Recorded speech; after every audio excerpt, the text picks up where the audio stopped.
Привет, это Навальный. Вы, наверное, заскучали по нашим расследованиям, и сегодня я наконец-то готов вас порадовать чем-то новеньким. И очень, я даже не знаю, какое слово тут подобрать, необычным.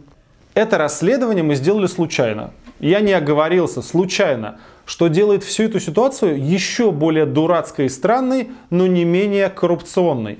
Сегодня, мои друзья, у нас обширная повестка. Мы с вами поговорим об институте репутации, о взятках, о яхтах, о моих предвыборных штабах, об олигархах, о проститутках и даже о вмешательстве России в американские выборы.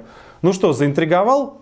Ладно, садитесь тогда поудобнее, пристегивайте ремни и готовьтесь. Я проведу вас буквально шаг за шагом по самому странному расследованию, которое, тем не менее, привело к одной из самых скандальных находок за всю историю нашей работы. Начну издалека. На этих кадрах вы видите наш московский штаб. Съемка от сентября прошлого года. В него с камерами врываются, достаточно неуместно одетые девушки. Вот они в латексных трусах спускаются к сотрудникам штаба. Девушки очень нарядные, конечно, у них какие-то дубинки, наручники, шерифские звезды. И гости начинают активно приставать ко всем подряд, но потом их вежливо, но быстро выгоняют. Видео, естественно, потом появляется на Life News, корреспонденты которого чисто случайно проходили мимо с профессиональным оборудованием. Тут ничего нового.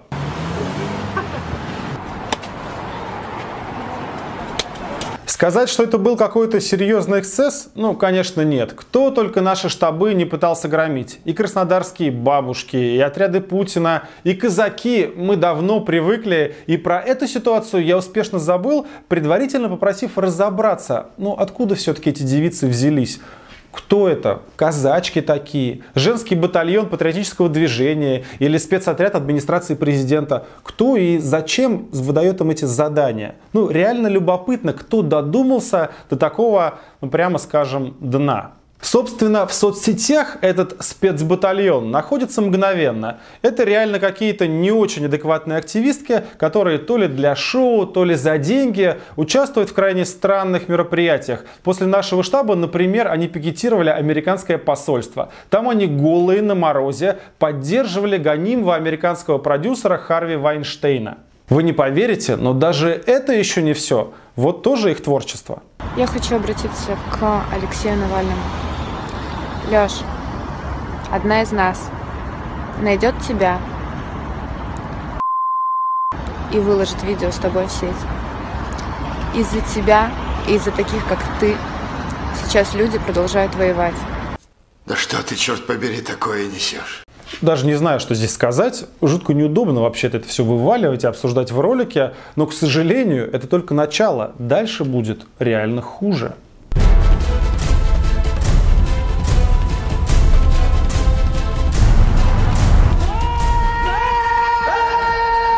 Итак, путешествуя по просторам соцсетей героини этого видео, взгляд не может не зацепиться вот за что. Девушка из белорусского Бобруйска, которая называет себя Настя Рыбка, постоянно бравирует тем, что соблазнила какого-то олигарха. Даже книги пособия пишет на эту тему. Понятно, что она вообще-то может какие угодно бредни написать, если бы не одно «но». В ее инстаграме действительно очень много личных фотографий вполне себе реального олигарха Олега Дерипаски. Сами посмотрите, такое явно не нафотошопишь. Дальше я хотел бы сказать, что мы что-то сразу заподозрили, взяли след, что-то про профессиональное чутье и так далее. Но на самом деле мы, конечно, просто повелись на эти фоточки и начали просто смотреть все снимки подряд. С Дерипаской оказалась вполне реальная история. Про нее писали всякие желтые издания, потому что Дерипаска тогда был женат, а девушка это оказалась, я сейчас очень мягко выражусь, из индустрии эскортных услуг. Он устраивал кастинг, точнее его помощники устраивали кастинг. Для постели? Нет, не только для постели. Вы сейчас с шиком сидите, этими приятными губками, задаете вопросы, но по большому счету это проституция. То, с чего вы начали, это проституция. И черт с ним, правда. Нам Дерипаска и его похождение мало интересно. Олигарх веселится, в этом нет ничего противозаконного. Инстаграм, казалось бы, можно закрывать. Посмеялись над охотницей и хватит. Но Зоркий глаз отдела расследований зацепился за кое-что гораздо более интересное, чем развлекающийся с моделями олигарх. Сейчас я покажу вам видео. Оно может показаться странным и бессмысленным, потому что, в общем-то, оно такое и есть. И суть его в том, что это типа отчет о соблазнении олигарха, который девушка Настя Рыбка выложила у себя в Инстаграме. Или не отчет, а список достижений. Что это такое? Мы ничего не меняли, не дорисовывали. Показываю ровно в том виде, который есть у нее в Инстаграме по сегодняшний день.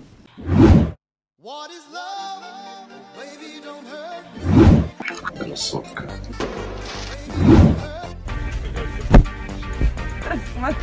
Сейчас ты нагнулась. Я ее увидел. С тобой завтра в горы еще. Ты устали, ты опять опоздала. Ты что, надеешься, что тебя отсюда выпустят или что? Да, я так и знаю. Руки заломаем, положим здесь. И хана тебе. Знаешь историю? У нас с Америкой плохие отношения. Почему? Потому что за них отвечает подружка Сергея Эдуардовича. Он так называется. А в молодости она в твои годы месяц прожила на китобойном русском судне. И она после этого ненавидит страну. Нас? Как она ненавидит? Да. А почему ненавидит? Плохие попались моряки. Насиловали, что ли? Почему он выбрал вас? Это я выбрала его. Ну что, заметили что-то необычное?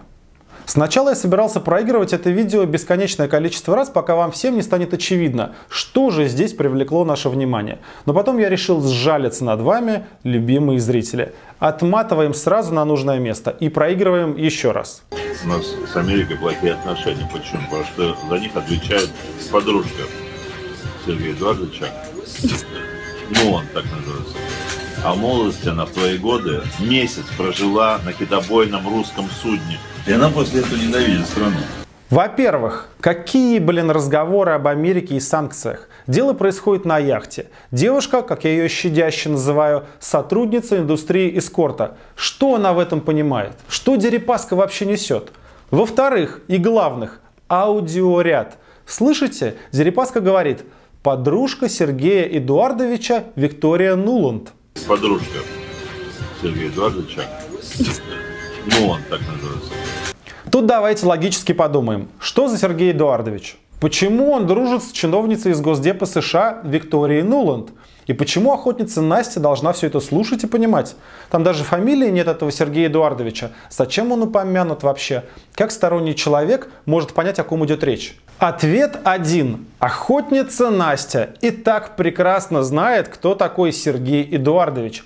Потому что Сергей Эдуардович сидит во время этого разговора рядом с ней на яхте. И это Сергей Эдуардович Приходько, заместитель председателя правительства Российской Федерации. Приходько не широко известный, но крайне влиятельный российский чиновник, всю жизнь проработавший на госслужбе. В конце 90-х он работал заместителем руководителя администрации президента. Первым заместителем руководителя в это время был, кстати, Путин. Был советником президента Ельцина, потом президента Путина, потом президента Медведева, потом, и по сегодняшний день возглавляет аппарат правительства и является заместителем Медведева. Приходько считается специалистом по международным отношениям и чуть ли не самым влиятельным чиновником в этой сфере. Не Лавров, а именно Приходько. Перед тем, как перейти к уже более знакомому вам жанру поиска яхты всяких коррупционных схем, давайте еще раз развеем все сомнения. Вот две фотографии. Слева на яхте Дерипаски, справа официальные снимки Приходько. Это абсолютно точно он, мы даже голос сравнивали. Но это еще не все. У меня в руках, прости господи, книга, которую написала Настя Рыбка. Там описано вплоть до дат, часов и минут все, что происходило на этой яхте. И поверьте мне, если у вас есть возможность побороть свое любопытство и не читать, не читайте. Поберегите свою психику, в книге много таких подробностей и описаний, которые вам очень захочется потом забыть. Но я не уверен, что получится. Все персонажи в этой книге фигурируют под псевдонимами. Дерипаску называют Русланом, ну а Приходько – папой. Давайте прочитаем пару цитат про папу. Я не знала, кто такой папа, почему его так называют. Никто ни разу не называл его по имени. Но Руслан перед ним отступает, никогда не спорит с ним, прислушивается. И папа единственный, над кем Руслан не шутит никогда. Кто это такой? Кого может бояться миллиардер? Именно папа был в форме пограничника в самом начале. Пограничник руководит миллиардером, и миллиардер не может вставить слово, когда папа нагло клеит его женщину? Что это? Я озадаченная. Или вот еще классная логистическая подробность. Папа исчез еще на палубе. Такая вот загадочная личность. Похоже, что папу забрали до того, как яхта пришвартовалась к берегу. Как я поняла, он даже на берег вместе с Русланом не мог сойти по каким-то странным причинам. Чем заниматься на яхте? И чем там занимался Руслан? Просто рыбачил? Нет, там был папа. Это были неформальные переговоры о чем-то для Руслана важном. Ну то есть даже бобруйская девушка из эскорт-агентства понимает, что на яхте Дерипаска с Приходькой не просто развлекались, а бизнес-вопросы решали. И вот самое шикарное, вершина анонимности. В книге есть целый параграф «Описание папы». Зачитаю его сам.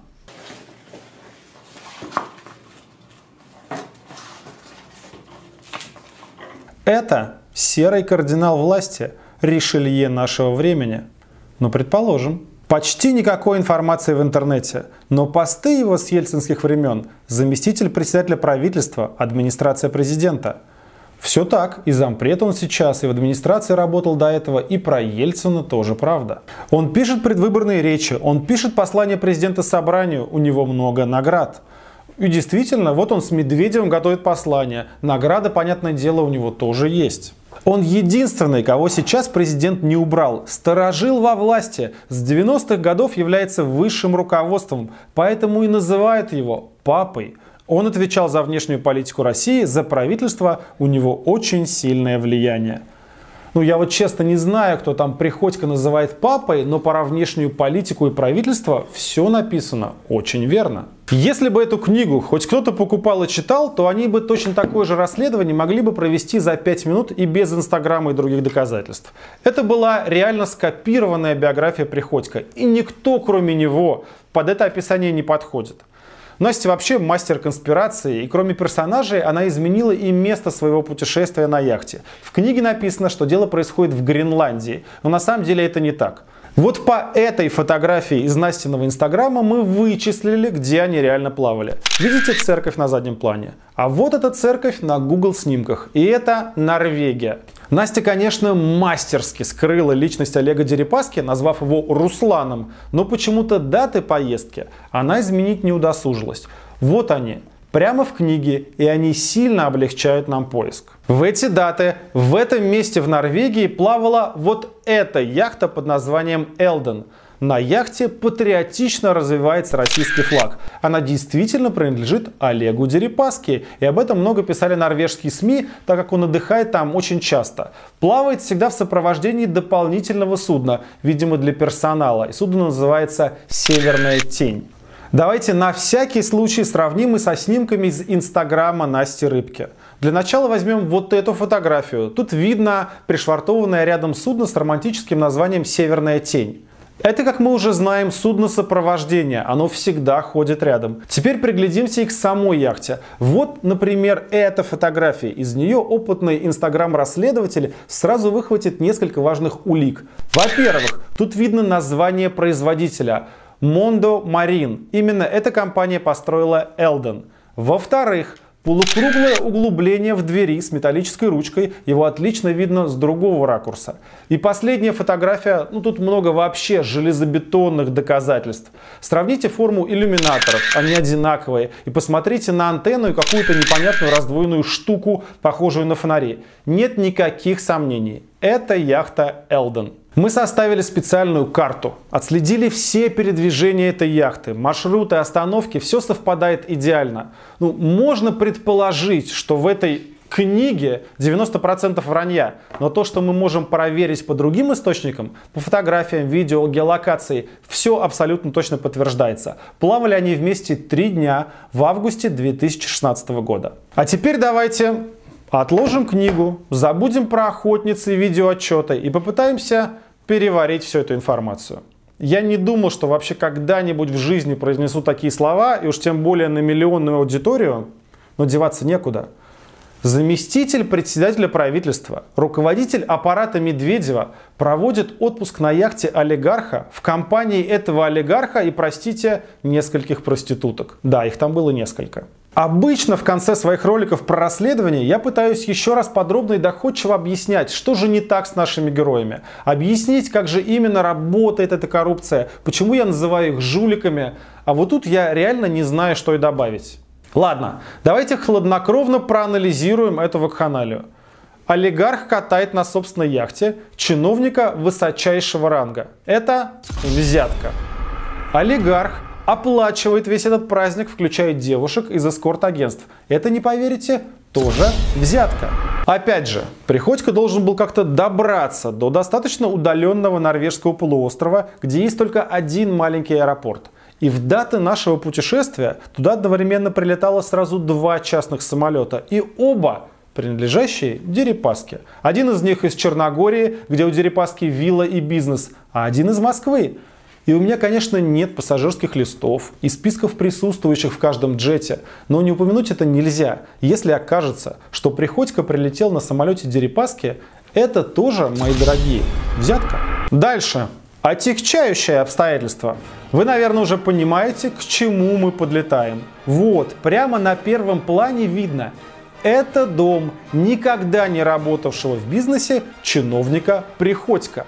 1500 квадратных метров. На участке какие-то гаражи, беседки, ландшафтный дизайн. По дорожкам бегает прислуга или охранники. Оцените размер участка. Почти 3 гектара. Все это располагается в закрытом кооперативе единороссов в Подмосковье и стоит, по самой низкой оценке, более 300 миллионов рублей. И уж если зашла речь, невозможно не упомянуть и квартиры Сергея Эдуардовича. Их у него 2, соседние. Вот в этом доме, элитном доме, в шведском тупике, где с ним соседствуют семьи президентов Роснефти и Транснефти Токарева и Сечина, путинские дружки Чемезов и Тимченко и куча других сверхбогатых людей. Суммарный метраж квартир 350 квадратных метров. Рыночная стоимость 480 миллионов рублей. Приходько по привычным законам жанра декларирует огромные доходы у жены. Да, у нее есть жена, но и тут проблема. Бизнеса у жены нет. На нее записана доля в ничего не зарабатывающем подмосковном яхт-клубе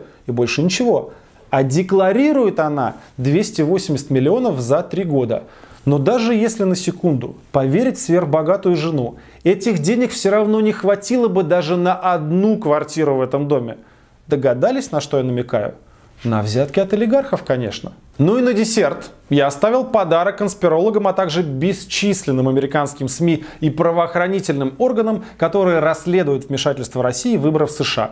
Несколько месяцев назад в американских СМИ гремела история. Глава предвыборного штаба Трампа Пол Манафорт, получивший миллионы долларов от Дерипаски, предлагал ему частные брифинги о ходе кампании Трампа. Там были вскрыты имейлы Манафорта, и он действительно письменно все это предлагал. А этот эпизод стал одним из доказательств вмешательства России в выборы. Скандал был огромный, и многие из вас наверняка видели вот это видео. Корреспондент CNN бегает за Дерипаской и задает ему вопросы.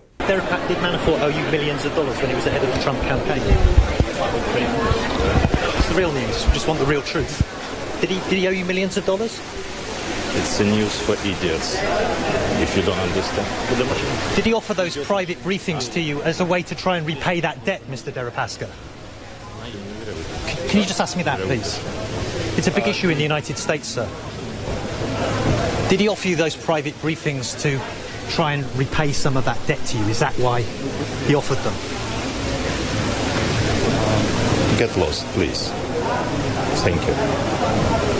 Контекст такой. СМИ пишут, что Манафорт сидит на зарплате у Дерипаски аж с 2005 года. Он один из самых известных и влиятельных американских лоббистов, обслуживающий с 80-х годов интересы всяких диктаторов и торговцев оружием. Ну а в 2005 году он якобы начал лоббировать интересы Кремля и Путина в Вашингтоне. Платил за это Дерипаска. Потом у них был совместный бизнес, и Манафорт вроде бы взял у Дерипаски в долг и не вернул. Ну давайте сделаем очень сдержанный вывод. Как минимум, эти 2 человека хорошо знакомы, и один от другого получал деньги. Дальше логика американского обвинения следующая.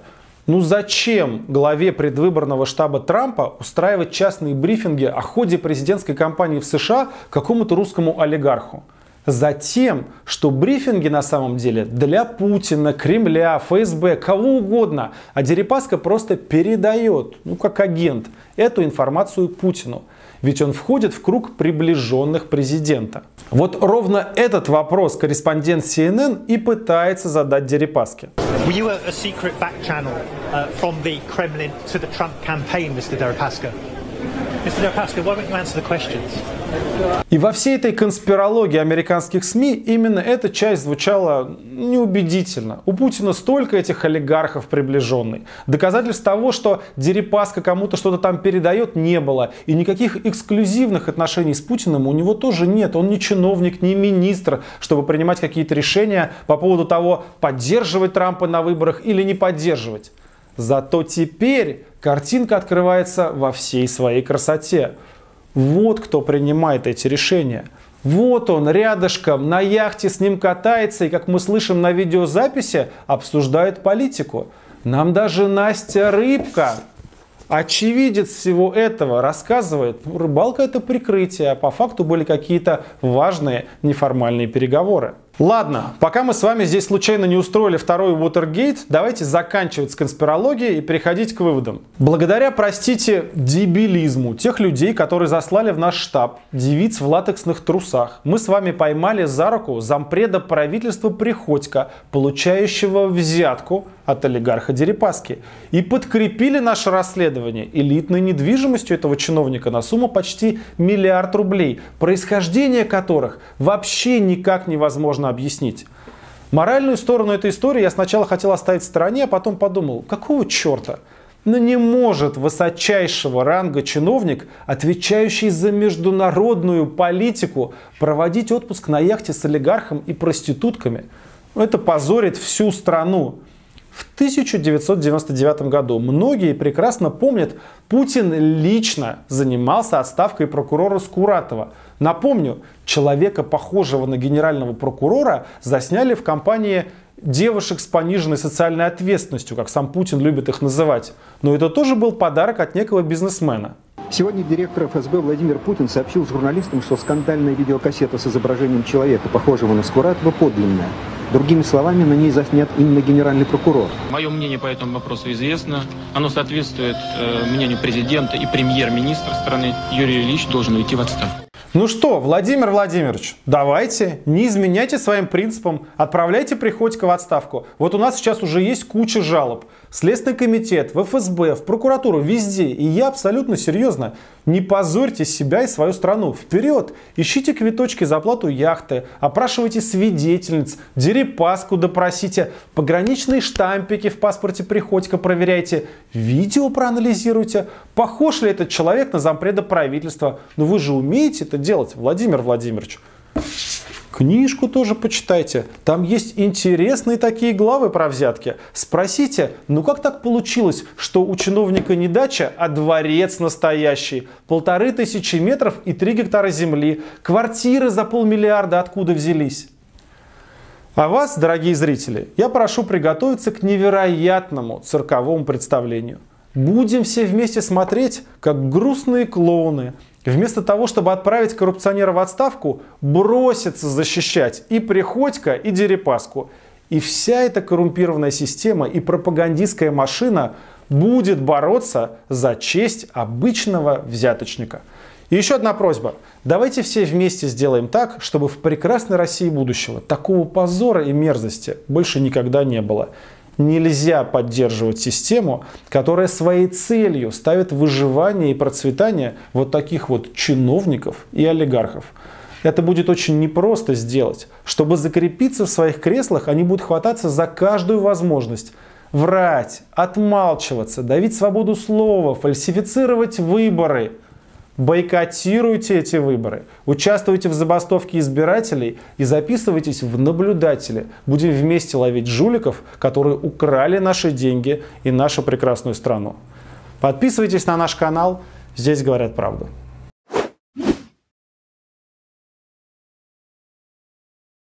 Все события реальны. Книга описывает имевшие место факты. Имена и описания действующих лиц засекречены или изменены до неузнаваемости, по крайней мере на 10 лет или до смерти автора. Любые сходства с реальными персонажами являются совпадением. Кроме того, выясняется, что на яхте Настя не случайно. Ее привезли сюда для жуткого эксперимента.